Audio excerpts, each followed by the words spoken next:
My name is Hannah Pouch. I'm the program director here at Ag Forestry, and we are delighted to have you here today as we kick off our 2021 webinar series. At Ag Forestry, our mission is to cultivate leaders who communicate, collaborate, inspire, and serve. And we believe that now more than ever, these skills are needed to bring people together in a divided world. And so for this year's webinars, we will be touching on each of these 4 core competencies, beginning today with this 4-week series on communication. A couple of housekeeping items. You guys have all discovered the chat. We will be using both the chat and the Q&A function throughout the webinar. And we are also recording this webinar, so you'll be able to watch it for review, or if there's somebody that you want to share it with, we will have this recording ready to go tomorrow and each week. So if you miss a week, we'll have the recordings the very next day. So without further ado, I am thrilled to introduce you to Dr. Rachelle Strather. She will be our guide this month as we explore emotional intelligence and courageous conversations. Dr. Strather is a lifelong student and a practitioner of leadership. She currently serves as the Director of Leadership Training and Development for Gonzaga University's School of Leadership Studies, where she designs and launches leadership programs and speaks at regional and national events. In addition to this full-time role, she has taught at the undergraduate and the graduate level at Gonzaga, and recently served as the president of the staff assembly there, where she represented more than 800 employees. Before coming to Gonzaga, Rachelle worked in Kenya for 8 years, implementing community-based programs for women and children affected by HIV, and also leading a regional sports for development organization. Dr. Strather's guiding leadership mantra can be encapsulated in this African proverb: if you want to go fast, go alone. If you want to go far, go together. Rachelle, we are honored to have you with us here today and each Wednesday for the rest of the month. Thank you so much, Hannah. And thanks to everyone for being here and for sharing a little bit about where you're from, all over the region. So this is great to see all of you. Yes, I am from Gonzaga, go Zags. We're having an amazing basketball season, by the way. It's just super sad that this could be the year when our men go to the championships and win, and none of us can be there to celebrate it. So we shall see. But today we're here to talk about emotional intelligence and how that leads to really strong and effective communication. And I think Hannah said something earlier that I just really want to emphasize again, that what we're about to talk about today is not just about how we communicate and how we understand ourselves with our workplace colleagues. It's also about our friends and our family. And I don't know that there has ever been a more important time for us to figure out how we bridge divides. And we can't really do that without having good emotional intelligence and having good communication skills. So think of this as being a really all-encompassing kind of topic and basically webinar. So I want to start with something really simple. In our chat function, now that I know all of you are, or most of you are using it, I would like you to just briefly share how you're feeling today on a scale of squirrel. So as you can see, we have some squirrels here from 1 to 9. I'd like to know, are you a 1 today? Or are you a 5 because you didn't get any sleep? Are you feeling full from having eaten an early lunch? So just give a sense in the chat function of where you are as a squirrel today. Thank you, Amy. Amy's an 8, so feeling really excited about something, or perhaps gratitude, grateful. A 6, yeah, a 6, not quite sure how we're feeling right now. Yeah, 2, 7. All right, so lots of different reactions to that. Oh, I gotta scroll up to see that one. That was from Haiti, who said, today is a beautiful day and things are moving along swimmingly. Awesome. Well, thank you very much. Feel free to keep adding some to that. So I want to take you back as we start this webinar to about 5 years ago. I was walking into my office one morning. It's 8 o'clock and I have got a long to-do list. And the reason I have a to-do list is because that afternoon, I'm going to be flying out for my first international conference that I'm also presenting at. So I want to make sure that if I'm leaving my office for a week, that I've got everything under control. So I sit down at my desk and I'm just about to open my computer and start tackling that long to-do list when I get this text message on my phone that says, "We're sorry, but the Wi-Fi is down. We are working to resolve this." And that doesn't happen very often at Gonzaga. So I was like, oh my gosh, you got to be kidding me. The one time I really need the Wi-Fi. So then I said, okay, I know what I'll do. I'll call my credit union and I'll let them know that I'm traveling so they, can make sure my card isn't flagged. So of course I call up the customer service number and the customer service rep answers and they ask me a security question to get into my account, which I answer. And then she asks me a second security question, which I answer. And I'm feeling really good about myself that I've been able to answer my own security questions. And then she asks me a third question, which completely stumped me. I had no idea what the answer was to my own security question. And I sat there for a second and I said, "Did I give myself a hint?" And she goes, "No, ma'am." I said, "Oh, well," I said, "I've already asked or answered, 2 other questions. So can you just maybe like skip this one or give me something else that I can do? Like, is there a test I can take or something?" And she goes, "No, ma'am, you specifically set up this security question when you created your account. So I need you to answer it if we're going to go forward."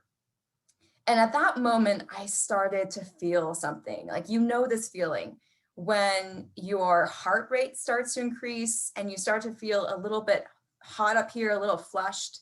And then my voice got louder. And I said, "Well, you know what? I just need to get into my account. Like I need to take care of this stuff because I got to travel. So can you just find someone to talk? Can you get me a manager who can get me into my account?" And there's a pause. And then she said, "Sure, just a moment, please."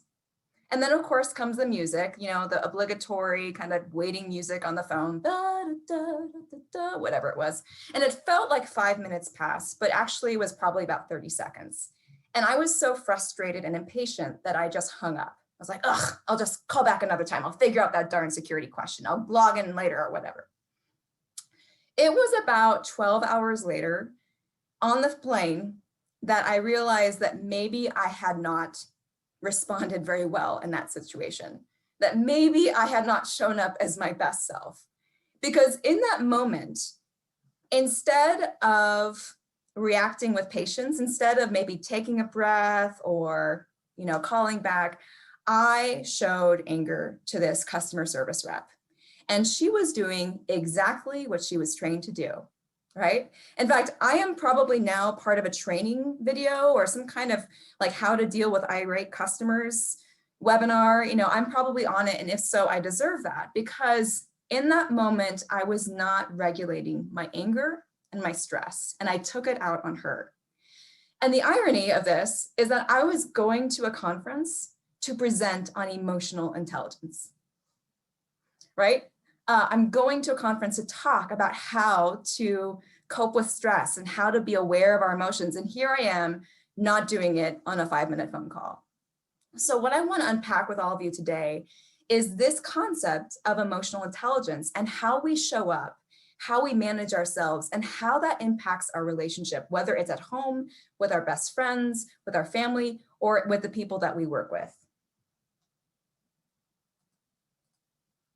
So in this webinar series, we're going to think about this as the 4-part. Today, we're going to cover a little bit, but here's the kind of the broad goal of what we're going to cover. First, we're going to talk about the core dimensions of emotional intelligence, or what I refer to as EQ. And we're going to specifically look at how do you build skill around things like your self-awareness, self-regulation, and empathy. Okay, so skill building. This is all about practice. If it's theory, I don't care. I want the practice.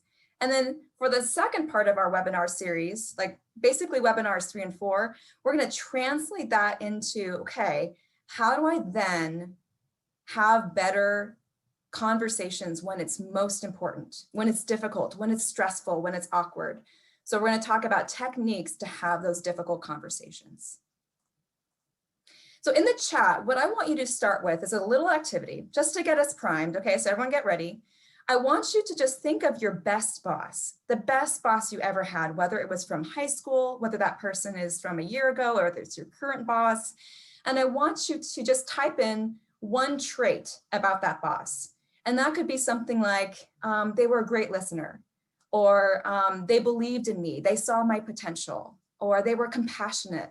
I could tell they cared about me. So just one thing about your boss, that really great boss that you saw in them. Okay, mentorship, they trusted me. Honest, coach, attentive, supportive. Oh, I love this. Transparent, that's a great one. Understanding, they let me make mistakes. Yeah, someone who can allow you to fail safely. Allowed for new ideas, understanding, communication, honesty, confidence in me, championed me, right? These are fantastic. Okay, now I want you to switch your gears for a second and think about the most difficult boss you've ever worked for. That, again, it could have been high school, could have been college, could be right now. No names, please. Of course, this is, I want to make sure that we're keeping the space, but what is the trait about a difficult boss that you worked for? Okay, Carol says, didn't trust anyone. Poor communication, someone who was a know-it-all, overbearing, made me feel expendable, like I wasn't important. Oof. Clueless, didn't listen, unpredictable, intimidating, inconsistent. Wow, yeah, belittling, picked favorites, not an active listener. Oh, these are flowing in. And I have a feeling that if we had more time, you could probably say a lot about these bosses. And that when you thought of the good boss, I'm imagining that some strong, powerful, positive feelings probably came to you, just the association of that person and their memory. And then when you thought of this other boss, that it may have produced some more, negative experiences, right? Especially if you think about it, how much a bad boss impacts your life, your whole life. Like if you know you have to go to work on Monday morning, Sunday kind of sucks. The day before, you might have that feeling in your stomach, like, ugh, I have to go and see that person tomorrow morning, right? So there's a huge impact that bosses have on us. So just take a moment to think about this. What do you notice about the traits that you're seeing in the chat? What I notice as I'm scrolling through is not a single person really talked about how good or bad that person was with Excel sheets. No one talked about, at least from what I can see, their expertise. You might have someone maybe who is not quite as competent, but for the most part, your feeling about a boss, good or bad, doesn't have a whole lot to do with if they're the smartest person in the room or the least smart person, if they're really technically experts at something. Those things don't really come up. We expect our bosses to have a basic ability to do something, but things like caring, compassion, trust, confidence, seeing our potential, all of those things are really what makes or breaks the experience with our colleagues and our boss. And what they all have in common, all these things that are just brought up here, are all about emotional intelligence. At the end of the day, all about emotional intelligence. So Daniel Goleman in the early 1990s wrote this book called Emotional Intelligence. And this was a groundbreaking book because what he said was that emotional intelligence, again, EQ, is the new yardstick for career success. Now, if we were to go backwards in time to like the 1920s, IQ, or the intelligence quotient, was the thing. It was like the measurement of how successful someone was going to be, like how quickly they could do math problems and how broad their vocabulary was. But what's interesting is that over time, psychologists started to see that there's other kinds of intelligence. In fact, one particular psychologist named Howard Gardner in the 80s, he proposed that there's multiple kinds of intelligence. And not just this IQ, there's actually musical intelligence, there's physical intelligence, there's spatial intelligence. For all you people out there who are really good at knowing directions and reading maps, that is a kind of intelligence, and those kinds should not be discredited. And there is emotional intelligence. So emotional intelligence had been in the academic world, had been studied for like the 80s, the 90s, but no one knew about it because, let's be honest, no one really reads stuff the academics write for the most part until they bring it in a way that we can all sort of make sense of it. And that's what Daniel Goleman did. He started writing a number of books about emotional intelligence. And what he talked about was that this is going to be the deciding factor in whether or not we make it or break it as leaders. okay? Our ability to understand our emotions and to relate to others. And one of the things that he noted in his own research is that 80% to 100% of competencies that are needed for high-level leaders to succeed are related to emotional intelligence. So basically, as you advance, your technical expertise becomes less and less important, and it's your people skills, your own self-awareness, all of that relating to the soft skills that we hear about and often discredit, those become the most key things in our advancement. Another book that came out not too long ago was the Emotional Intelligence 2.0. Not one of my favorite books, but this company that wrote it, or published it, I should say, has done a lot of research. And one of the things that they noted is that people with high emotional intelligence actually even make more money. Like you can actually quantify the difference when someone has higher emotional intelligence. So what is it? I mean, I've talked a little bit about it, and I've used the word or the term EQ, but you might also see EI or EIQ or EQ. They're all the same thing. They all mean emotional intelligence. And there's a lot of academic, vocabulary around this, definitions. Here's one that I think is actually really simple and puts it into a nutshell. It's the ability to recognize and understand emotions in yourself and others. Great, right? Another way to think about this though is this framework. And this is what I want to rely on because I'm a visual person and I can usually only remember like 3 things. So this particular framework that came from 2 psychologists that I really respect is one that I like a lot. And what's really important about it is that if you were to study all of the emotional intelligence frameworks that are currently available in the academic world, they're all kind of different. They all have little subtle differences, but they all have these 3 things in common: self-awareness, self-regulation, and empathy. These are the 3 core dimensions of emotional intelligence. And we're going to unpack 2 of them today, and then we'll go to the 3rd next time. The thing about emotional intelligence is that it's the way in which we see the world. You think of it as a lens. We are conditioned by the way that we have been nurtured. So the way that you were given and shown care as a child, this is going back to attachment theory in psychology, that absolutely shapes the way that we trust people, even through our adulthood. So that has a lot to do with our EQ, but it also has to do with our nature, our DNA, and what we've inherited. So there's a combination of things that determines our EQ.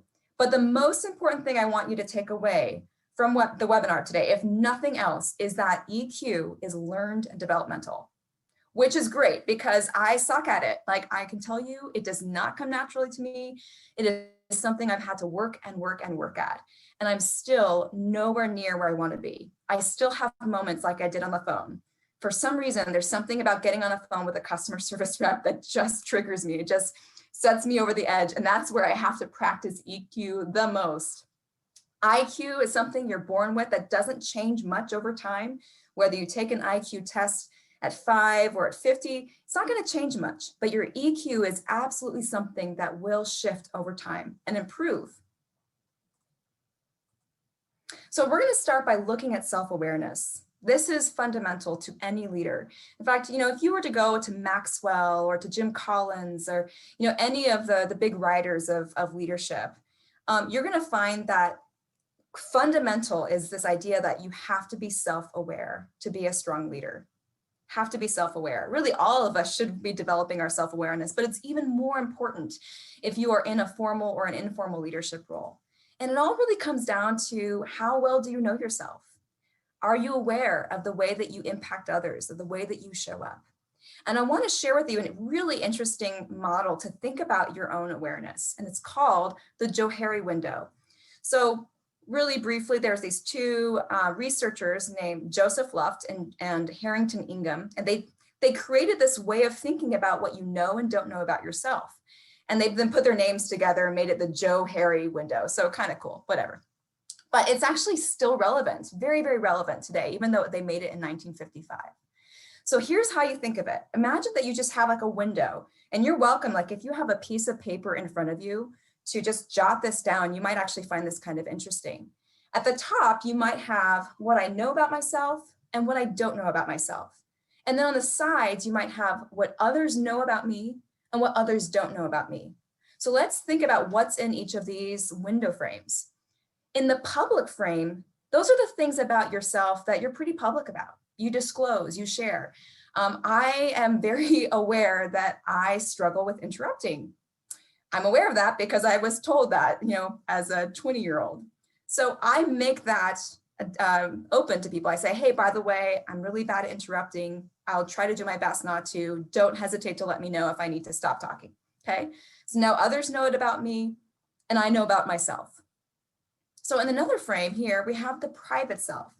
And these are the things that I know about myself, I am aware of, but others do not know.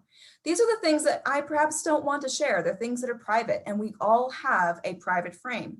Some people have a much smaller private frame. They may feel more comfortable telling people a lot of things about their life. Other people have, say, a larger private frame. They might tend to be a little bit more private than others. Then let's come up here to the blind spot. This is the frame that is about the things that others know about you and the things that you don't know about yourself. So these are always things that you learn in hindsight. So for example, when I was living in Kenya, someone close to me said, "Why are you always frowning?" And naturally, my defensive response was, "I'm not frowning." And he said, "Whenever I'm talking to you, you're frowning as if you don't like what I'm saying." And what I came to realize is that when I am listening and listening intently, I frown and it looks like I am just turned off. So because I don't want to have that impact and make someone think that I'm not happy with what they're saying, I have to remind myself now to relax my face whenever I'm listening. That was in my blind frame before. I had no idea that I frowned when I listened. Now it's something I realize, it's in my public self. So things shift from frame to frame over time. And then the last one is your unknown self. And these are the things that no one knows about you and you don't know it either. I imagine that there are people who are watching this webinar who did something that they never thought they would do, like run a marathon. I run from things. I will run from a bear, but there is probably no way that you're going to get me to run a marathon. However, some of you may have thought that to yourself, and then your friends signed you up, and all of a sudden you're running a half marathon and then a marathon, then you're becoming a triathlete. Those are the kinds of things that are in our unknown frame, and we don't even know they're there until we try something or until someone gives us an opportunity. It's about potential. So think about this for a second. Imagine that you have two colleagues, okay? And colleague one has a pretty big hidden self, okay? Colleague two has a pretty big blind self. Just think about this for a second and feel free to post this in the chat. How do you think these two colleagues might show up differently? How do you think that they may just kind of engage in the workplace? Colleague one is very private. Colleague two just has a lot they don't know about themselves. What might be the challenges of someone with that? So lack of support, those are not things. Anyway, go ahead and just share in the chat if anything comes up. They might appear the same, that's right. Sometimes we don't always know. Sometimes these things are very internal. But you might find with colleague one, because they have a more hidden part of themselves, they may be more reluctant to share. They may even come across as a little cold or reserved, like because perhaps they don't want to let people into their lives. That may not mean that they are cold, but some people might perceive them that way, especially if you have someone else in the team who shares a lot, is very disclosive and doesn't have those same boundaries. For someone with the blind self, like a larger blind self, they may not be aware of how they land. They may not know what impact they're having on people. If they have some habits that can really frustrate people, they just may have no idea. And keep in mind, for the blind self, that can be good or bad. You might have people that are just amazing at the work they do. They have incredible gifts and talents and may not even be aware of what those talents are. So think about that blind self as being positive and negative. It can go either way. So thanks for those of you who are sharing those thoughts in the chat. So how do you change your Johari window? How do you let this kind of resonate with you and impact you? Think about the private self. If you want to become less of a private person, one way to do that is to simply become more disclosive to your to your comfort level, like to, share something with vulnerability that you may not have shared, because what that does is it actually builds trust. When it's done appropriately, it really can build trust and relationship with other people. With the unknown zone, as I mentioned before, it's an area of potential. So we don't know what we're capable of doing until we have opportunity. So think about this. If you've ever seen a job and you're like, wow, that sounds so cool. I just don't know if I can do it. Most of the time, people have no idea if we can do a job until we just go for it. So just putting out an application, going for the interview is one way where you can explore that unknown zone and see if you have potential for something. And then finally, this is the one I really want to focus on, is how do you grow awareness if you have blind spots? And we all have them. We all have blind spots. We all know that. There's a number of ways you can do that. One is through feedback, positive and constructive feedback. Your best friend telling you something, your colleague telling you something, going through a checkpoint or a 360 review to get feedback from multiple people. Another one is by doing assessments that help teach us about things that we may not know about ourselves. And then counseling is another one. It's a really great, important way to learn more about yourself and to kind of reduce those blind spots. When we think about blind spots, many of them have to do with things like how we cope with stress. This morning, I didn't realize that I was sort of banging things and not looking super enthused about the day. And my partner came up to me and said, "Hey, is everything okay? You're looking a little stressed today." I did not realize it. Apparently this morning, that was my blind spot. A tone of voice. You ever had someone who has a really, they have an angry tone of voice, but they don't realize that they sound angry? Facial expressions, like again, me frowning, I had no idea until someone told me. Attitude, a lot of times if you've got someone who is doesn't have a great attitude, they may not be aware of it. They may not have no idea that their negativity might even be creating some toxicity in the team. And also our emotions. And this is the interesting thing that we're going to pack today, is our emotions and how our emotions, we can access them or not access them. Some come to us more easily than others. And they have a lot to do with the way that we look at the world and also the way in which we engage in conversation. So this is what I want you to do for just a second. We're going to watch this video. It's only 1 minute long. Just watch it and listen, and then we'll unpack it. Thank you for coming in to the office today. I am frankly not happy. I, as a manager and as a leader, just got a negative review about my performance and our team. But if we think about this, I think a lot of it has to do with you, the people you're supposed to be involved with and motivate, and how you are supposed to serve the team and help me as a leader. Are you familiar with the Peter Principle? Let me explain.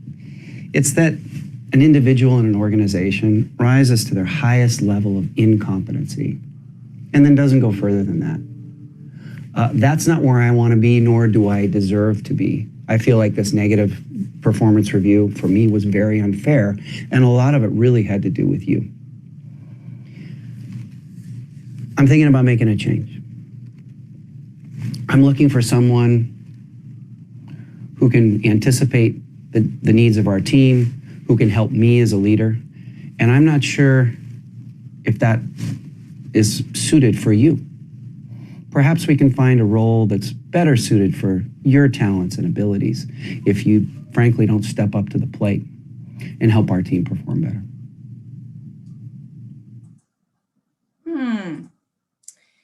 So just take a moment to let that digest, and then ask yourself, without putting this in the chat, just ask yourself, like, what is your response to that? What would you be thinking if you were sitting in that chair and that's your boss talking to you? And I have done this exercise with lots and lots of groups, ranging from college students to recent grads to mid-level managers to executives. And it's fascinating to do this because people's emotional responses to the same situation can vary so widely. Some people look at this situation and they feel anger. They feel like, what the heck? You know, they feel that sense of unfairness. How dare this guy put his issues on me? He needs to take responsibility. And that's a valid response. Some people look at that situation and they go to shame. They go to a feeling of inadequacy, like, oh, I let him down. I'm never good enough. Like, this always happens to me. Man, like, why can't I just do better? And that's also a valid response for some people. Some people go to fear, like, oh my gosh, am I going to lose my job? I'm going to lose my job. Go straight to that fear of risk, that fear of threat. And that's a valid response. And others, interestingly, go to a place of love. I've heard people say, you know, honestly, I'm just so glad that he's saying this to me. Like, he clearly trusts me to be able to be just transparent with me. That's connection. I mean, you might think, how is that love? But what it's saying is they're feeling connected to this person through their feedback. Now, the point is that no one's response is wrong, but that some people are able to access certain emotions more easily than others. So let's talk about these emotions because they are a huge part of our self-awareness, how we are internalizing the things that happen to us. There are many ways of thinking about core emotions. There's lots of different models of basic and primary emotions, and frankly, they're all over the place. But I am using a tool that was created by Learning and Action Technologies, which I'll show in just a second here. So we're going to look at these 7 core emotions. Anger is perceived injustice. It's not just rage. If you think, oh, I'm an angry person, and you're always thinking of that as a bad thing, actually anger is important because it tells us when something is unfair. So it has a light and a dark.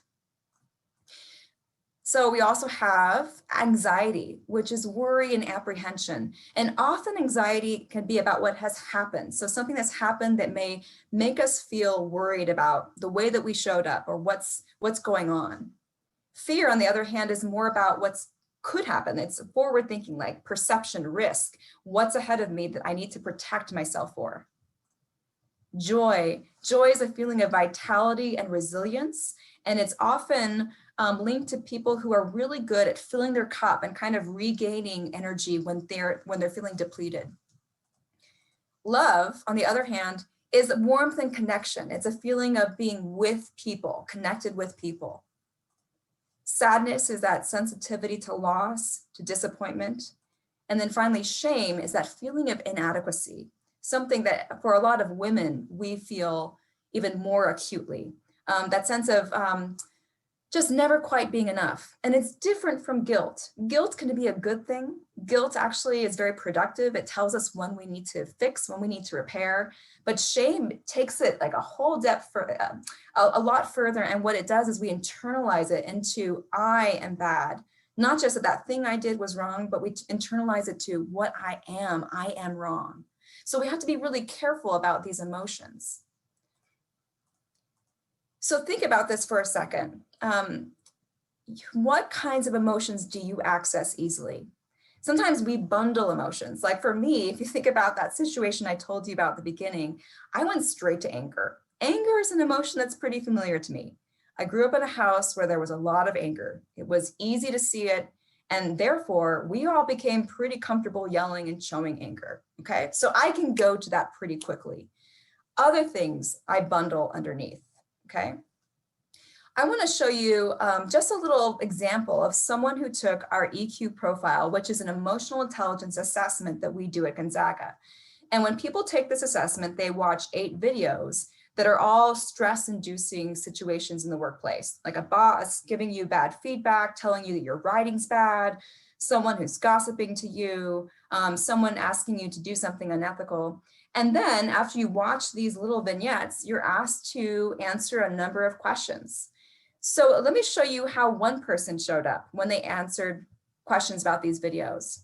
What you're seeing here is the 7 emotions that we just had. And the person who took the assessment is the light pink in each of these. And then all the other test takers, so the population, is this kind of magenta color. And what you'll notice here is that this person has some pretty high access to certain emotions. They were able to access anger really easily. They were able to access fear. They had more difficulty, though, accessing joy and love. And when I was debriefing this person, I said, tell me more about this. Where do you think this comes from? And they said, oh, yeah, I can see this. And she said, I always feel anger. Like I feel injustice first. If something happens, like if I'm asked to do something that I know is not my job, I go straight to that feeling of unfairness. So she could see where she would tap into it easily. She could also say, I tend to feel like I have a lot of fear about, if something's going to happen to me. She said, I worry about my relationships. I worry about if there's going to be consequences for something. So she could also see her fear.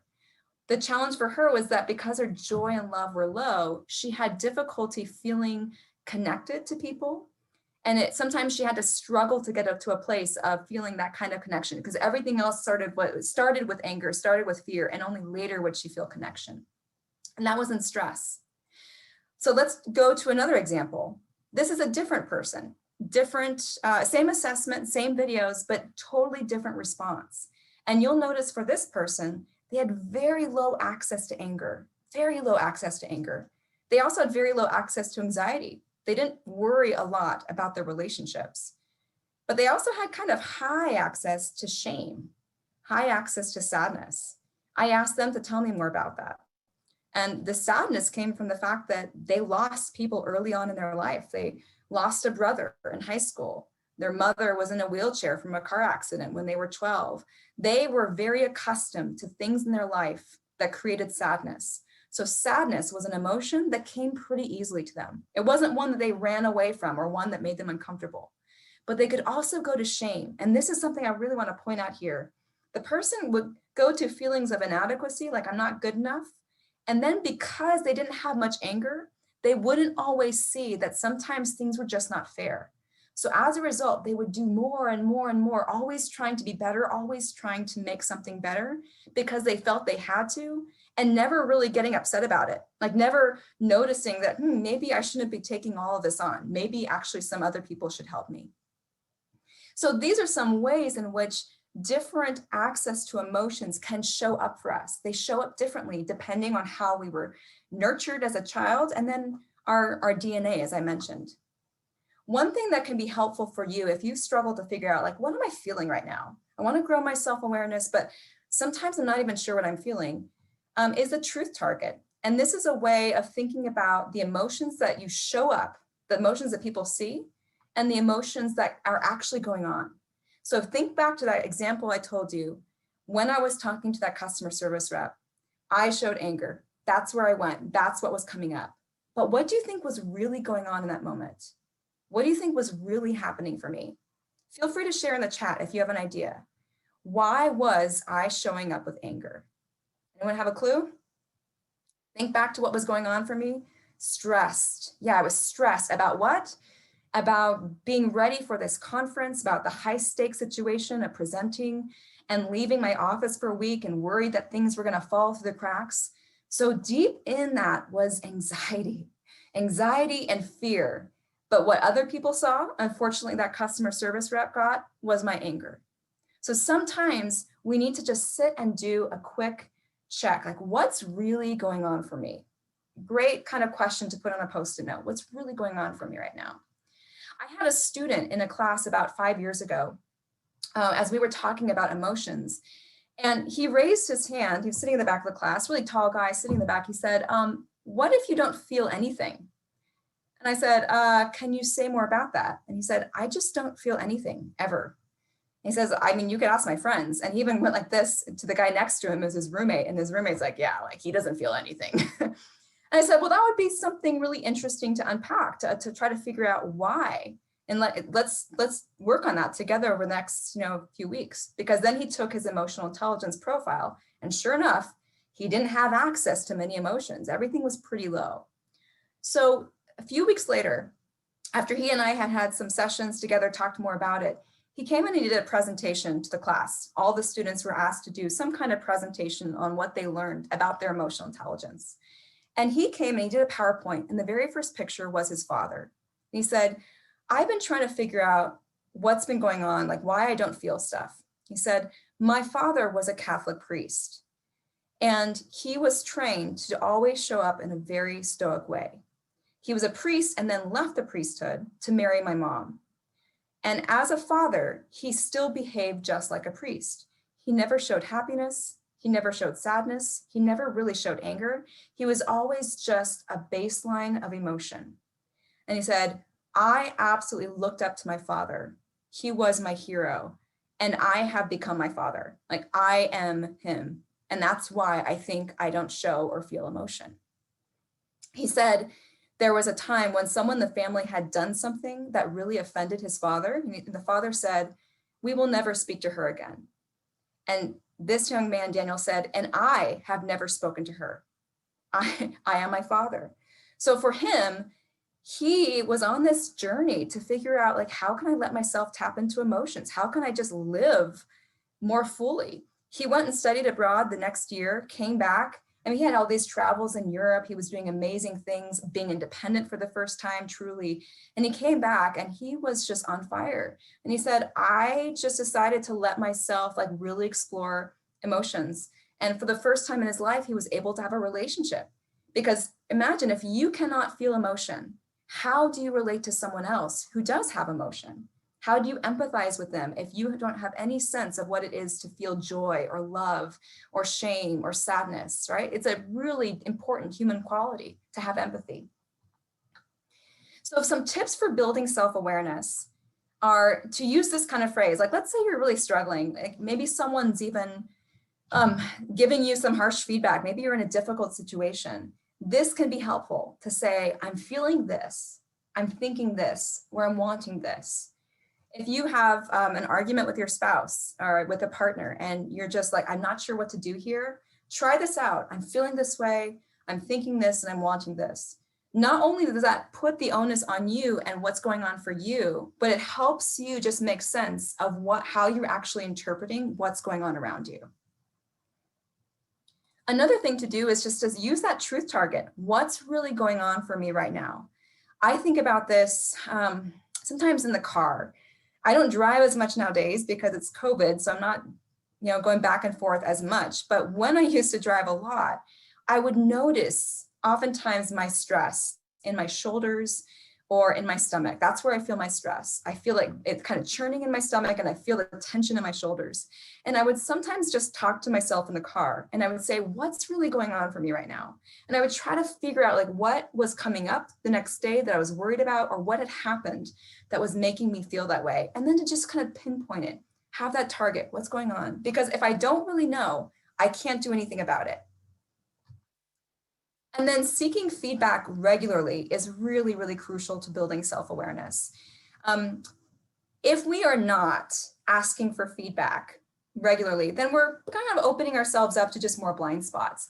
But it's something as simple as just saying, hey, I'm giving a public speaking thing tomorrow. Would you be willing to give me some pointers? And then asking specifically for that feedback.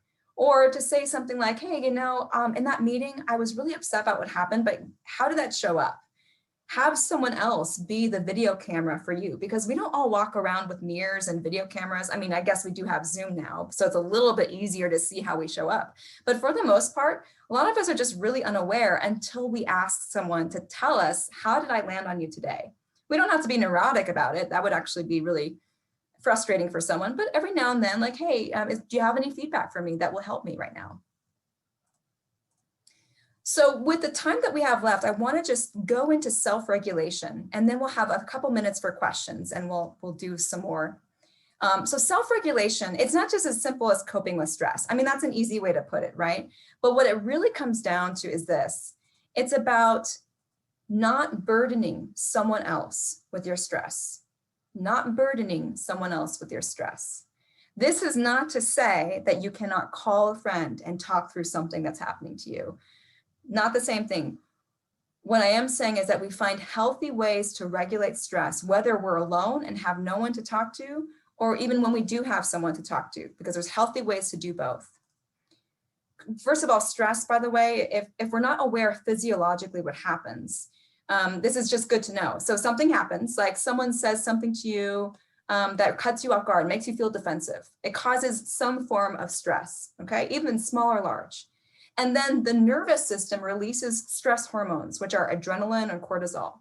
And what those do is that they get our body roused for some kind of action. It basically is like, it just like toughens you up. Your heart rate increases. You'll see your muscles tighten sometimes in your jaw and your neck.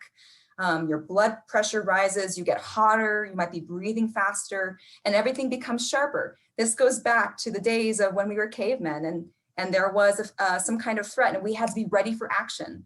Well, that still happens, even if it's happening in a different context, even if we're not outside with our bow and our spear.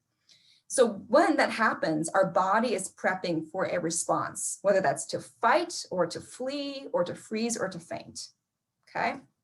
Let me tell you about one person's stress response.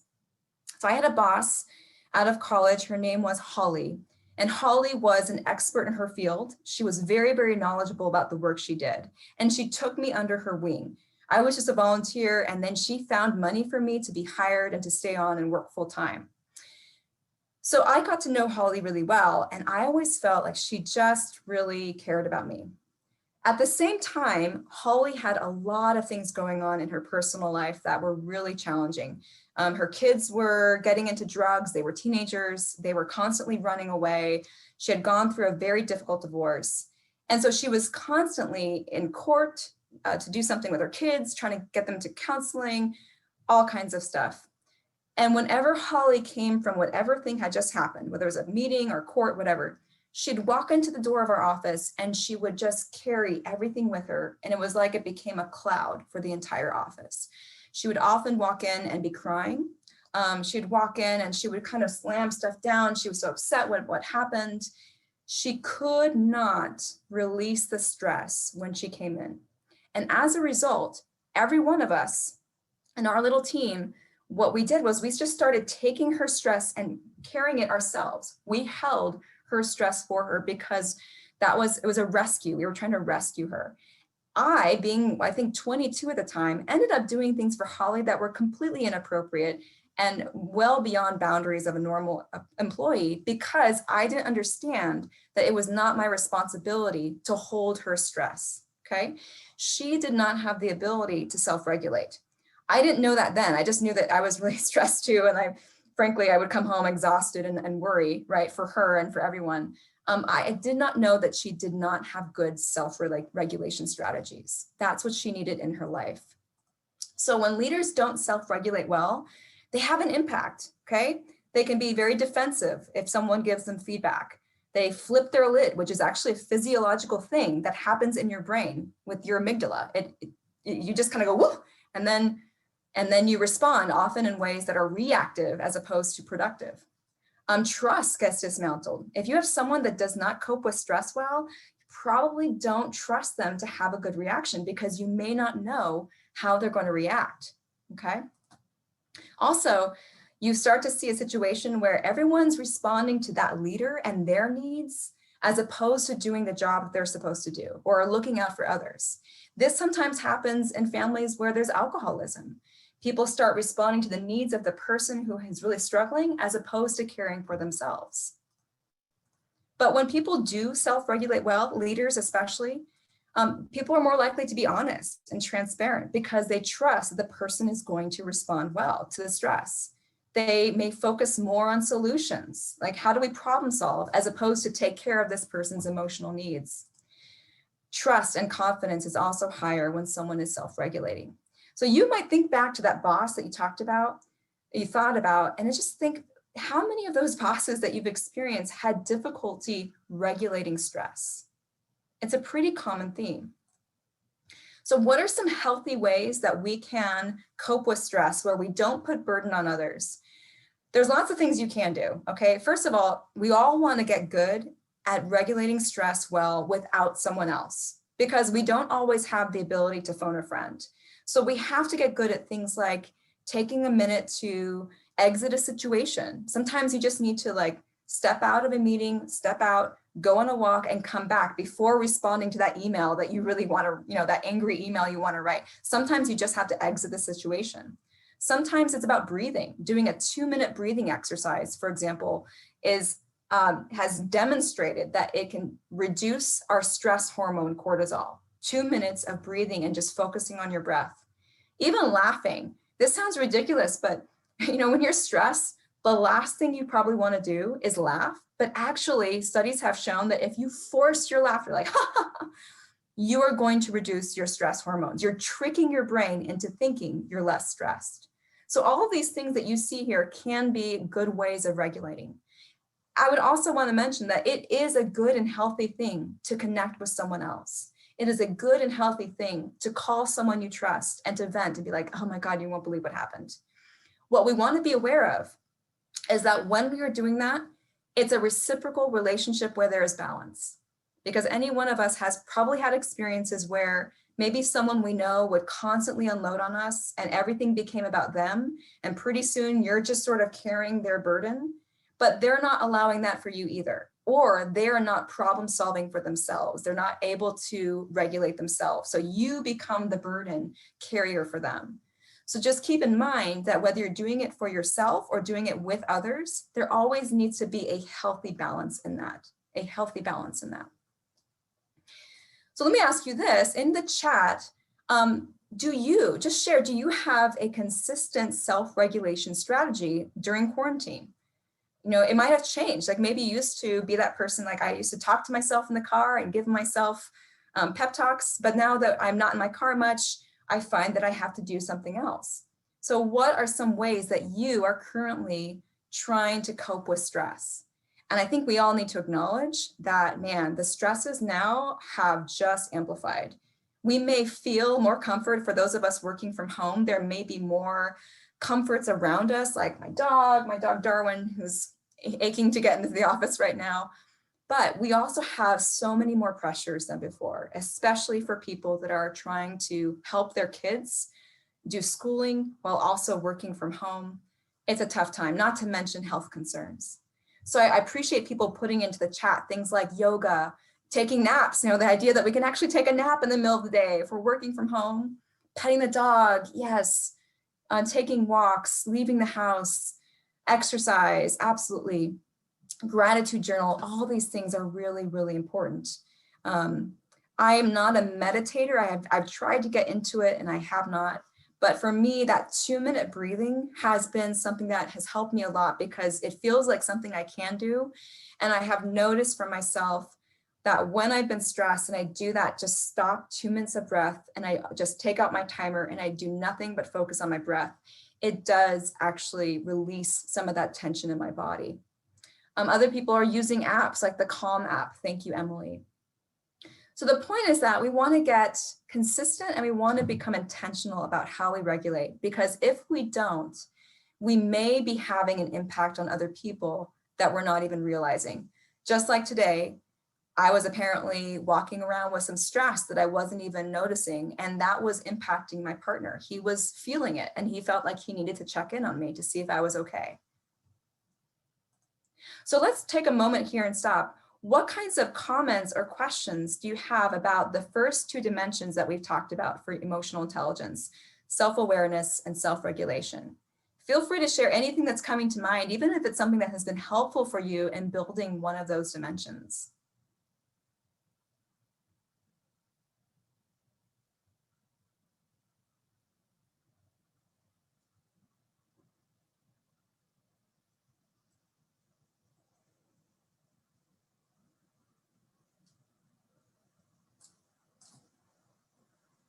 And Hannah, do we have anything that has come up in the anonymous question and answer? We actually don't have any questions in the Q&A. Okay. Yeah, David has a suggestion. Focus on listening. Focus on listening. Yeah, listening is sometimes when we hear something, especially if it creates stress in us, like it triggers us, either a defense reaction, to be able to take a moment just to listen or even ask further questions like, tell me more about that, or can you share more? And then focus on that person. It can allow us to take some time to process what we're hearing as opposed to react. Ooh, Hannah has a great question here. How can we help kids develop self-regulation? Oh, that's such a good one. And it really depends so much on kids because kids are wired so differently. In my house, we had a child who had a lot of frustration with things and would get like a really loud voice and big hands. And so what helped them was to be able to use a pillow and just to learn to like scream into a pillow where no one else is being burdened by it, but they found a way to regulate their own rage in moments. So I think what we have to do with children is really try to understand like what's really going on. And sometimes with kids, I'll just like with my own daughter who's 12, I'll say like, you know how I'm feeling today? I'm feeling kind of stressed too. And it's really hard. We almost have to meet kids where they're at and show them that it's normal to feel stressed. And then to be able to listen and understand, where is that coming from? It's like, tell me more about that. That must be really hard. We're actually going to unpack those kinds of things quite a bit in our next webinar about empathy. Because a huge thing about empathy as a dimension of emotional intelligence is trying to figure out where someone is and then to meet them in that emotion so that we can understand what they need from us at that time. And then Jan says, I feel like I'm pretty self-aware, but not very good at self-regulation. Is that a thing? Totally, absolutely. Some of us are good at some things and struggle at others. I think when we are self-aware though, we want to get to a point where we actually know in the moment what we're feeling. So going back to that initial phone call, I was not even aware how angry I was at that moment. And because I was not fully aware, I had trouble self-regulating, okay? But I want to get to a point where if I'm on the phone and I'm feeling that sense, I'm feeling that rise, that heat, that volume is increasing, I can say to myself, whoa, I'm feeling really provoked right now, and maybe I should not respond yet. That's the best case scenario where right in the moment, you become aware of what you're feeling, and you can also shift your response to be healthy. Am I there yet? No, still working on it, trying to get better at it. But hopefully that becomes more in line with each other. It's also, by the way, it's really hard to know if you're self-aware because most of the time we don't know what we don't know, right? We don't know what we don't know. And that's why things like feedback or going through assessments, going through a 360 review, going through counseling, which I think all of us as humans should do. Those are some of the ways where we determine like how self-aware are we really? Jay says, a recent thing I've been trying to do is try and notice when there's something wrong in a situation and then try to identify what I feel. Yeah, then I acknowledge the emotion and accept it as okay. Then try to regulate as best as I can. Yeah, that's so important. I just want to highlight what Jay just wrote there. Your emotions are not bad. If you go to anger first and that's an emotion that you access easily, that's not a bad thing. Anger is actually a really productive emotion to have, just like sadness is a really important emotion to have to connect with others. Worry is an important emotion to make sure that we actually put time and effort into things and not just write them off. All of our emotions are valid. What we have to ask ourselves is, when is my emotion not serving me? Like, I'm aware of it, okay? And now what do I do with it? Okay, I'm feeling anger. How can I make sure that the way I react does not put my anger on someone else, okay, in an inappropriate way, okay? It's not a bad thing to feel it. It's what we do with the emotions that's most important. There's a question about assessment. So the assessment I'm talking about, it's called the EQ profile, the emotional intelligence profile. And I'll just share here in a second on my screen that if you want to do it, you can actually sign up for it. Anyone can take our assessments at Gonzaga. And this one is really interesting because it's so introspective and so personal. And you find out a lot about the emotions that you access and about where those came from, because you get to talk with someone about how you access those as a child and where they come from now. And then you get to think about like, how do you show empathy and how do you regulate stress, especially in relationship with other people. So I'll just skip this here for a second since we're almost at time, and we are at time. So next week, we're going to unpack empathy, lots of stories and examples to share with you. I'm going to tell you quite a few stories from my own life about struggles with empathy. And if you want to reach out to me with any questions, feel free to go to strather@gonzaga.edu. You can also go to our website, gonzaga.edu/lead4life, and you'll find out more about assessments there if you have more interest in that. So I have gone over my time, Hannah, but I want to thank all of you for joining me today, and I hope to see you all next week. Thank you so much. And thank you to all of you for being here. We will be here at the same time next Wednesday, and you can expect this recording of this webinar in your email inbox tomorrow. Feel free to share it. There's still time to register. If there's somebody else that you know that you think would gain value from this, please pass it along. We can still take more next week. Thanks so much. Thank you, Hannah. Thanks, everyone. See you next time.